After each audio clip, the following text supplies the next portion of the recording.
ठंड में रोज रोज चिकन पकौड़े बनाने वाली देवरानी। सभी जल्दी से कमरे में आए और वहां आकर जो सभी ने देखा उसे देखकर वो हैरान हो गए। बेड पर चिकन के पकौड़ों से भरी हुई प्लेट रखी हुई थी और वहीं झिलमिल बेड पर बेहोश थी। सुरेश ने यह देखकर जल्दी से डॉक्टर को फोन मिलाया और कुछ देर बाद, डॉक्टर क्या हुआ था मेरी पत्नी को? बोलिए डॉक्टर। सुरेश जी, मैंने चेक किया है, आपकी बीवी के शरीर में कोलेस्ट्रॉल की मात्रा बहुत ज्यादा बढ़ गई है। साथ ही उनका वजन भी इतना हो गया कि अगर इससे 1 या 2 किलो भी ऊपर गया तो इन्हें कई बड़ी बीमारियां भी हो सकती हैं। इसलिए आपसे गुजारिश है, अपनी डाइट को हेल्दी कीजिएगा। और इतनी कम उम्र में अगर ऐसे लोग डाइट रखेंगे तो बिगड़ने के सिवा कुछ नहीं होगा। अच्छा, मैंने कुछ मेडिसिन लिख दी हैं, इन्हें ले लीजिएगा। डॉक्टर सुरेश को दवाई का पर्चा देकर चला गया। सुरेश उसे दरवाजे तक छोड़ आया था और फिर वो अंदर अपनी पत्नी के पास आया जहां पर झिलमिल लेटी हुई करा रही थी। लेकिन ऐसा क्या हो गया था उसको जो वो इतनी बीमार हो गई? चलिए फ्लैशबैक देखकर जानते हैं। स्वागत है बहुत बहुत झिलमिल। कितनी सर्दी है बहू, इस घर में तू बहुत ज्यादा खुश रहेगी। अच्छा रश्मि बेटा, तो एक काम कर, अपनी देवरानी को कमरे में ले जा और हाँ, कमरे में ना हीटर जलाकर खाना पहुंचा देना। जी माँ। रश्मि अपनी देवरानी झिलमिल को उसके कमरे में ले गई। झिलमिल की आज ही शांता के छोटे बेटे सुरेश से शादी हुई थी। उसके ससुराल में उसकी एक जेठानी, एक जेठ, उसका पति और सास शांता थी। झिलमिल कमरे में बैठकर खाने का इंतजार करने लगी। अरे वाह, कितनी अच्छी है मेरी सास, मेरा कितना ख्याल है उनको। सच में शादी की तैयारियों में मैंने 2-3 दिनों से ठीक से खाना भी नहीं खाया और सर्दी भी लग रही थी। काश कि यहाँ पर मुझे चिकन के पकौड़े खाने को मिल जाए, मजा ही आ जाएगा। झिलमिल बैठे बैठे चिकन के पकौड़ों के बारे में सोचने लगी। उसे चिकन पकौड़े बहुत ही ज्यादा पसंद जो थे। कुछ ही देर बाद एक बड़ी सी ट्रे में उसकी जेठानी खाना लगाकर के ले आई, जिसमें कई तरह की मिठाई, पूरी, सब्जी और दाल वगैरह थी। लो झिलमिल, शर्माओ नहीं, खा लो। अरे नहीं, मैंने तो क्या क्या सोच लिया था और खाने को मिला ये सादे से पकवान। अब क्या करूं, अब तो यही खाने पड़ेंगे। झिलमिल बेचारी ने उदास होकर उन्हीं पकवानों को खा लिया तो उसकी जेठानी जो लेकर आई थी। ऐसे ही अगले दिन आज झिलमिल की पहली रसोई की रस्म थी। सभी हॉल में बैठे हुए थे, तभी झिलमिल ने आकर सभी से पूछा, माँ, भाभी जी, आज मेरी पहली रसोई है, बता दीजिए कि मुझे क्या बनाना है। बहू, तेरी मर्जी, जो भी तुझसे अच्छा सा बनाना आता हो वही बनाकर खुशी से हम सबको खिला दे। शांता की बात सुनकर झिलमिल खुश हो गई और खुशी खुशी वो रसोई में गई। अरे वाह, मेरी सास ने तो मुझे मेरी पसंद के पकवान बनाने का मौका दे दिया। अब तो मैं सभी के लिए पूरी सब्जी के साथ चिकन के पकौड़े बनाऊंगी। सच में सभी खुश हो जाएंगे। सर्दी और चिकन के पकौड़े, और मेरा भी इतना मन कर रहा है तो मुझे भी चिकन पकौड़े खाने को मिल जाएंगे। झिलमिल ने ऐसे बोलकर पूरी सब्जी के साथ साथ चिकन के पकौड़े बना दिए। जब सभी टेबल पर खाना खाने को आए तो चिकन पकौड़ों को देखकर खुश हो गए। अरे वाह, चिकन के पकौड़े, बड़े दिन हो गए थे इनको तो खाए हुए। वाह झिलमिल, तुमने तो कमाल ही कर दिया। पहली रसोई पर जहां बहुएं खीर वगैरह बनाती हैं, तुमने चिकन के पकौड़े बनाए। वाह वाह, मेरी बहू तो है ही ऐसी, पहली रसोई पर ही सभी को खुश कर दिया। शुक्रिया माँ जी। अब आप सभी ये चिकन पकौड़े खाकर बताइए कि कैसे लगे। झिलमिल के बोलने पर सभी ने चिकन के पकौड़े खाए, जो सभी को बहुत ही ज्यादा अच्छे लगे। सभी ने झिलमिल की काफी तारीफ की और शांता ने अपनी बहू को शगुन भी दिया। आज का दिन झिलमिल का अपनी ससुराल में काफी अच्छा रहा, लेकिन वो चिकन के पकौड़ों की शौकीन थी, तो उस दिन के बाद से ही वो हर रोज बस चिकन के पकौड़े ही बनाती थी। झिलमिल, आज क्या बना रही हो? भाभी, मैं ना खट्टी और मीठी चटनी के साथ चिकन के पकौड़े बना रही थी। क्या कहा?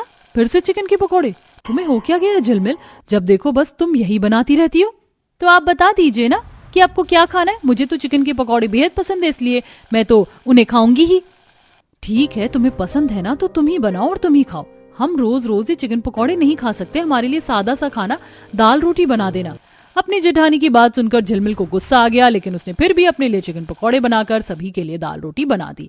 हर रोज ऐसे ही होता था। सभी लोग तो सादा सा ही खाना खाते और झिलमिल हर रोज ही चिकन के पकौड़े बनाकर खाती थी। ऐसे ही सिलसिला जारी था कि एक रोज दोनों देवरानी जेठानी बाजार आई हुई थी। सारा वैसे सामान तो खरीद लिया है, अब चलो खाने का सामान लेकर घर चलते हैं। बहुत सर्दी लग रही है। क्या लेकर जाना है खाने में? माँ ने कुछ खास तो नहीं बताया, लेकिन मेरा मन तो पनीर की सब्जी खाने का हो रहा है। चलो पनीर लेकर चलते हैं। ठीक है, तो आप पनीर ले लीजिए और मैं चिकन ले लेती हूँ। मुझे तो चिकन के पकौड़े खाने हैं। रश्मि झिलमिल की बात सुनकर चिढ़ गई और बोली, झिलमिल हद होती है किसी एक चीज के पीछे पागल होने की। जब देखो बस चिकन पकौड़े, चिकन के पकौड़े। जरा अपना शरीर देखो कितना ज्यादा बढ़ गया है। ज्यादा चिकन के पकौड़े मत खाया करो वरना एक दिन तुम मोटी भैंस बन जाओगी। भाभी, आपको कोई हक नहीं मुझे मेरी पसंद की चीज खाने पीने से रोकने का, समझ आया? और मैं कोई मोटी वोटी नहीं हूँ। अच्छा, क्या सच? आपकी दिक्कत क्या है? चिल्ला कर किसे दिखा रही हो? अगर नहीं माननी है मेरी बात तो मत मानो, तो मैं तो जा रही हूँ सब्जी लेकर घर। वैसे भी इतनी सर्दी हो रही है, तुम आती रहना पीछे से हांफती हुई चिकन लेकर, मोटी। रश्मि ऐसे बोलकर तेज तेज कदमों से आगे बढ़ गई और पनीर वगैरह खरीद कर वो ऑटो से घर चली गई। झिलमिल के पास बस चिकन खरीदने के ही पैसे थे। मोटी भैंस मैं नहीं, ये खुद है, तभी तो गई ऑटो से घर। मैं तो पैदल भी चली जाऊंगी। झिलमिल ने चिकन खरीद लिया और वो भी अपने घर के रास्ते निकल गई, जहां आधे रास्ते में ही वजन बढ़ने की वजह से झिलमिल के पांव की तूती बोल गई और वो बुरी तरह हांफने लगी। हालांकि सर्दी का मौसम था, लेकिन ऐसे में उसका पूरा शरीर पसीने में हो गया। हे भगवान, ओहो, मैं कैसे घर पहुंचूं? मेरे तो अब एक कदम बढ़ाना भी बस की नहीं है। ओह, बेचारी किसी तरह दीवारों वगैरह का सहारा लेती हुई झिलमिल घर को आई, लेकिन इस घटना से भी उसे जरा भी समझ नहीं आई थी। उसने घर आकर फिर से अपने लिए चिकन के पकौड़े बनाए और उनसे ही अपना पेट भरा। ऐसे ही रोजाना अब भी सिलसिला जारी था। ऐसे ही एक दिन, सुनिए माँ जी, माधव जी, खाना बनाने के लिए तो तेल ही नहीं है। तेल नहीं है? लेकिन अभी 2 दिन पहले ही तो मैं 5 किलो तेल घर में रख कर गया था। रश्मि, इतना तेल कैसे खत्म हो रहा है घर में? मैं अब नहीं जाऊंगा कुछ भी लेने, वैसे भी इतनी सर्दी हो रही है। मुझसे क्यों पूछ रहे हैं? तेल मैं नहीं, झिलमिल खत्म करती है रोज रोज चिकन के पकौड़े बनाकर।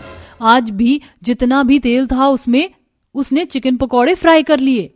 झिलमिल तो बात को मानती ही नहीं है।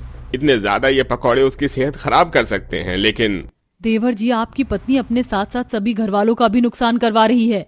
सुरेश रश्मि की बात सुनकर बस चुप सा रह गया। माधव बाजार गया और तेल लेकर आया, क्योंकि उसके पास कोई दूसरा चारा नहीं था। वहीं रश्मि अपने घर की छत पर आ गई। ये झिलमिल भी ना बहुत ही गैर जिम्मेदार है। सिर्फ जिम्मेदारी से चिकन के पकौड़े बनाना याद रहता है उसको। सारे अपने कपड़े छत पर ही छोड़े हुए हैं, मैं उतार लेती हूँ। रश्मि कपड़े उतार कर ले आई और जैसे ही उसने झिलमिल के कमरे में उन्हें रखने को कदम रखा तो उसने बहुत जोर से चीख मारी। माँ जी, देवर जी, जल्दी आइए। सभी जल्दी से कमरे में आए और वहां आकर जो सभी ने देखा उसे देखकर वो हैरान हो गए। बेड पर चिकन के पकौड़ों से भरी हुई प्लेट रखी हुई थी और वहीं झिलमिल बेड पर बेहोश थी। सुरेश ने ये देखकर जल्दी से डॉक्टर को फोन मिलाया और कुछ देर बाद, डॉक्टर क्या हुआ था मेरी पत्नी को? बोलिए डॉक्टर। सुरेश जी, मैंने चेक किया है, आपकी बीवी के शरीर में कोलेस्ट्रॉल की मात्रा बहुत ज्यादा बढ़ गई है। साथ ही इनका वजन भी इतना हो गया है कि अगर इससे 1 या 2 किलो भी ऊपर को गया तो इन्हें कई बड़ी बीमारियां हो सकती हैं। इसलिए आपसे गुजारिश है कि अपनी डाइट को हेल्दी कीजिए। इतनी कम उम्र में ही अगर लोग ऐसी डाइट रखेंगे तो बिगाड़ के सिवा कुछ नहीं होगा। अच्छा, मैंने कुछ मेडिसिन लिख दी हैं, इन्हें ले लीजिएगा। डॉक्टर सुरेश को दवाई का पर्चा देकर चला गया। सुरेश उसे दरवाजे तक छोड़कर आया और फिर वो अंदर अपनी पत्नी के पास आया, जहां पर झिलमिल लेटी हुई करहा रही थी। अब तो तुम्हें सब समझ आ गया ना झिलमिल, कि हम तुमसे क्यों मना करते थे? आ गया समझ। बहू, अब आगे से कभी भी ऐसे चिकन के पकौड़े रोज रोज नहीं खाना। ये तला हुआ खाना ऐसे ही नुकसान देता है। सही कहा माँ ने, अब से तुम हर रोज हेल्दी खाना खा लेना और वर्कआउट भी करना। देखना, तुम्हारा ये फैट जल्दी ही बर्न हो जाएगा और तुम हेल्दी हो जाओगी।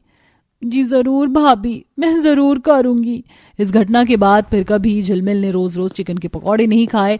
वो महीने में बस 1 बार चिकन के पकौड़े खाती थी और अब तो वो रोजाना वर्कआउट भी करती थी और हेल्दी खाना खाती थी, जिसकी वजह से कुछ ही दिनों में उसका मोटापा खत्म हो गया और अब सभी मिलजुल कर खुशी खुशी रहते थे।